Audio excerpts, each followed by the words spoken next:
Piccoli paesi e grandi offerte culturali è la formula che vedrà uniti la compagnia teatrale dei Barbarici Ridicoli e le amministrazioni comunali di Ottana, Austis e Sennariolo, assieme all'amministrazione comunale e alla Proloco di Alà dei Sardi, che hanno dato vita al Sardigna Teatro Festival. Un cartellone che prevede una lunga serie di spettacoli teatrali con 24 date che partiranno domani 18 giugno. Sardigna Teatro Festival raggruppa sotto un unico titolo 4 diverse rassegne teatrali, ha detto il direttore artistico Tino Belloni, alcune consolidate, altre alla prima edizione.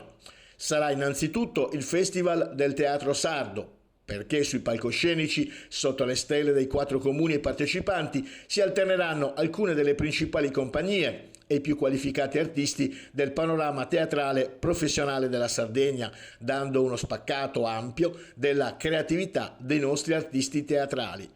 Ma sarà soprattutto un festival territoriale che coinvolge e rende protagoniste le aree interne della Sardegna centrale, nell'ottica di un servizio volto alla crescita sociale e culturale dei cittadini residenti in queste zone disagiate e soggette a spopolamento, ma anche ai fini di un contributo sinergico alla promozione turistica del territorio attraverso una proposta unitaria e qualificata.